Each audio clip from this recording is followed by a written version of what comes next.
ಮಳವಳ್ಳಿ ಸಮೀಪದ ಸಹಳ್ಳಿ ಹಾಲು ಉತ್ಪಾದಕರ ಮಹಿಳಾ ಸಹಕಾರ ಸಂಘಕ್ಕೆ ನೂತನ ಅಧ್ಯಕ್ಷೆಯಾಗಿ ನಾಗಮಣಿ ಹಾಗೂ ಉಪಾಧ್ಯಕ್ಷೆಯಾಗಿ ಸಿಆರ್ ಯೋಗೇಶ್ವರಿ ಅವಿರೋಧವಾಗಿ ಆಯ್ಕೆಯಾಗಿದ್ದಾರೆ. ತಾಲೂಕಿನ ಕಸಬಾ ಹೋಬಳಿಯ ಸಹಳ್ಳಿ ಗ್ರಾಮದ ಹಾಲು ಉತ್ಪಾದಕರ ಮಹಿಳಾ ಸಹಕಾರ ಸಂಘದಲ್ಲಿ 5 ವರ್ಷಗಳ ಅವಧಿಗೆ ಆಗಸ್ಟ್ 22ರಂದು ಚುನಾವಣೆ ನಡೆದು 10 ಮಂದಿ ನೂತನ ನಿರ್ದೇಶಕರು ಅವಿರೋಧವಾಗಿ ಆಯ್ಕೆಗೊಂಡಿದ್ದರು. ಅಧ್ಯಕ್ಷರು ಹಾಗೂ ಉಪಾಧ್ಯಕ್ಷರ ಸ್ಥಾನಕ್ಕೆ ಮಂಗಳವಾರ ದಿನಾಂಕ ನಿಗದಿಯಾಗಿದ್ದು, ಅಧ್ಯಕ್ಷರ ಸ್ಥಾನಕ್ಕೆ ನಾಗಮಣಿ ಮತ್ತು ಉಪಾಧ್ಯಕ್ಷರ ಸ್ಥಾನಕ್ಕೆ ಯೋಗೇಶ್ವರಿ ಇವರುಗಳು ಮಾತ್ರ ನಾಮಪತ್ರ ಸಲ್ಲಿಸಿದ ಬಳಿಕ ನೂತನ ಅಧ್ಯಕ್ಷರಾಗಿ ನಾಗಮಣಿ ಹಾಗೂ ಉಪಾಧ್ಯಕ್ಷರಾಗಿ ಯೋಗೇಶ್ವರಿ ಇವರುಗಳು ಅವಿರೋಧವಾಗಿ ಆಯ್ಕೆಯಾಗಿದ್ದಾರೆ ಎಂದು ಚುನಾವಣಾ ಅಧಿಕಾರಿ ಕರ್ತವ್ಯ ನಿರ್ವಹಿಸಿದ ಆಶಾರವರು ಘೋಷಣೆ ಮಾಡಿದರು.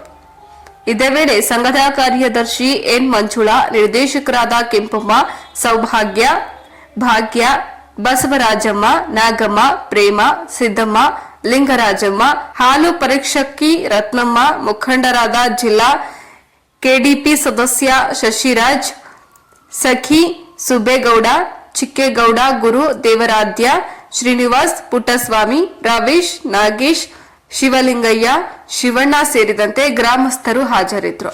ಗ್ರಾಮದ ಹಾಲು ಉತ್ಪಾದಕರ ಮಹಿಳೆ ಸಹಕಾರ ಸಂಘದ ಈ ನಮ್ಮ ಆಯ್ಕೆ ಮಾಡಿರುವಂಥ ಎಲ್ಲ ಮುಖಂಡರುಗಳಿಗೂ ಎಲ್ಲ ಯಜಮಾನರುಗಳಿಗೂ ಡೈರೆಕ್ಟರ್ಗಳಿಗೂ ಹಾಲು ಉತ್ಪಾದಕರಿಗೂ ನನ್ನ ಧನ್ಯವಾದಗಳನ್ನು ಹೇಳುತ್ತಾ ನನ್ನ 2 ಮಾತುಗಳನ್ನು ಆಡುತ್ತಾ ಮಾತುಗಳಿಗೆ ಧನ್ಯವಾದಗಳು. ಎಲ್ಲರಿಗೂ ಸಹಳ್ಳಿ ಉತ್ಪಾದಕರ ಮಹಿಳಾ ಸಹಕಾರ ಸಂಘದ ಎಲ್ಲ ಗ್ರಾಮಸ್ಥರಿಗೂ ಧನ್ಯವಾದಗಳು. ನನ್ನನ್ನು ಸಹಳ್ಳಿ ಮಹಿಳಾ ಸಹಕಾರ ಸಂಘದ ಉಪಾಧ್ಯಕ್ಷೆಯಾಗಿ ಆಯ್ಕೆ ಮಾಡಿರುತ್ತಾರೆ.